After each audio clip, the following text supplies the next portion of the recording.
Segundo Samuel, capítulo 24. Sentiu Davi bater-lhe o coração, depois de haver recenseado o povo, e disse ao Senhor: Muito pequei no que fiz, porém agora, ó Senhor, peço-te que perdoes a iniquidade do teu servo, porque procedi muito loucamente. Versículo 10. Como um homem segundo o coração de Deus, que escreveu salmos tão inspirados, ainda se deixou ser instigado por Satanás. Acerca do mesmo episódio, o cronista relatou o seguinte: Então, Satanás se levantou contra Israel e incitou a Davi a levantar o censo de Israel. 1 Crônicas, capítulo 21, versículo 1. A Bíblia não está se contradizendo, e sim corroborando com o fato de que Deus não interfere em nossas escolhas. Afinal, não somos robôs programados para obedecer. Mas Ele também permite que soframos as consequências e, em nosso sofrimento, trabalha a fim de que nos arrependamos de nossos pecados. Foram poucas as vezes em que houve censo no meio do povo. Todos eles, porém, orientados por Deus e com a finalidade de lembrar a cada homem de Israel de 20 anos para cima, por meio do pagamento do resgate de si próprio, Êxodo capítulo 30, versículos 14 e 12, que não era pela força ou pela quantidade de homens que Israel venceria as batalhas, mas pelo poder de Deus, que os resgatou desde a fundação do mundo. Apocalipse capítulo 13, versículo 8. Davi estava como fora de si ao ordenar o recenseamento do povo. Até mesmo Joabe e os chefes do exército de Israel questionaram a ordem do rei, mas sem sucesso. Davi estava firmemente decidido quanto àquele propósito, e após 9 meses e 20 dias, percebeu que havia gerado um grave problema, não somente para ele, mas para toda a nação. Triste tornou-se o censo da morte dos filhos de Israel. Não mais a contagem de vivos, mas de mortos. Israel também estava andando na contramão de Deus. Licenciosidade, idolatria e apostasia contaminavam o arraial dos filhos de Israel. Ao deixar nas mãos do Senhor a escolha quanto ao mal que sobreviria ao povo, Davi reconheceu que mesmo a repreensão e a ira divinas são envolvidas por sua misericórdia e bondade, o que ficou evidente quando o Senhor, antes do tempo determinado, ordenou ao anjo: Basta, retira a mão. Ao ver o anjo que feria o povo, Davi orou ao Senhor em favor de Israel.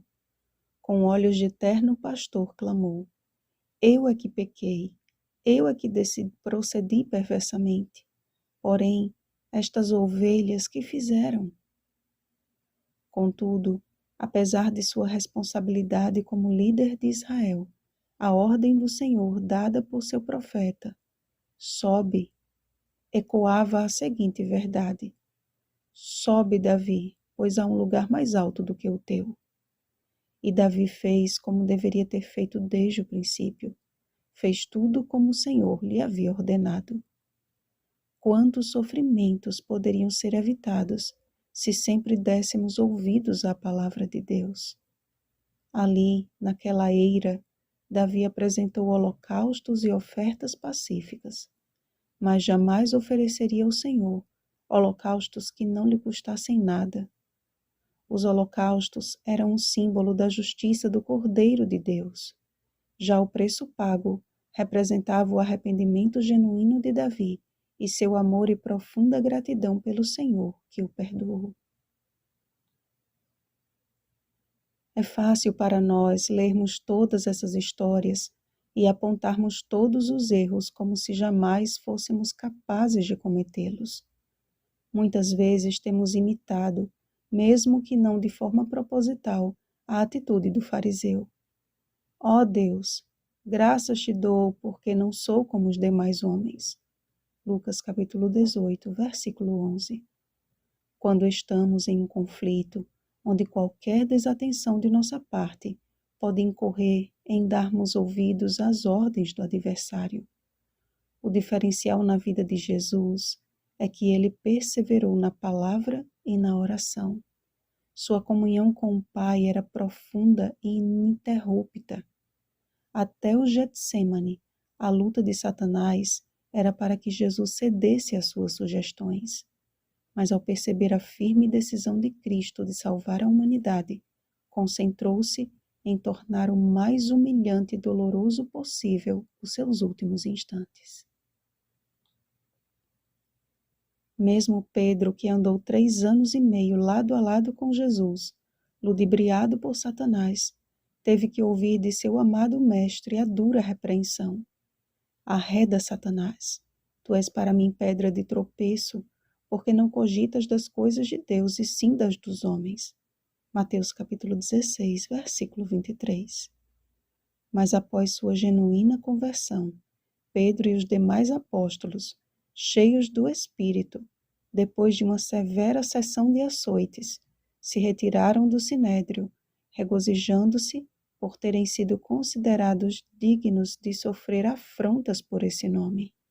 Atos capítulo 5, versículo 41.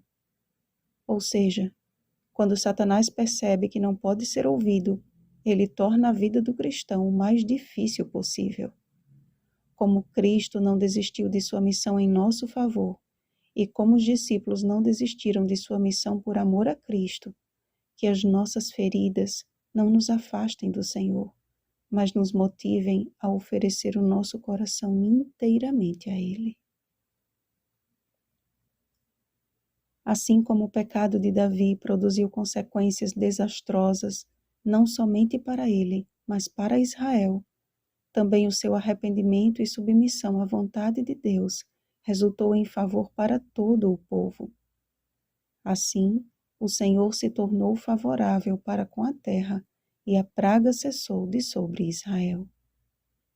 O pecado é avassalador em seus efeitos, mas onde abundou o pecado, superabundou a graça. Romanos capítulo 5, versículo 20.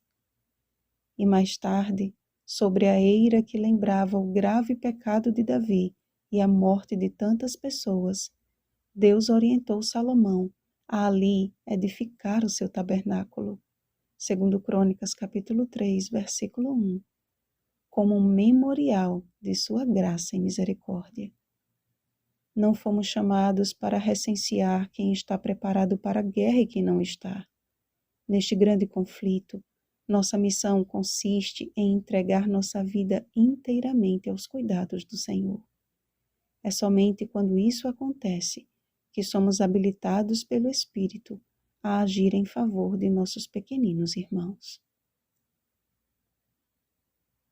Tão perto como estamos de nosso resgate final, vigiemos e oremos, a fim de não darmos ouvidos às sugestões do inimigo, mas olhando para o alto, oferecermos todos os dias o nosso coração como sacrifício de amor no altar do Senhor.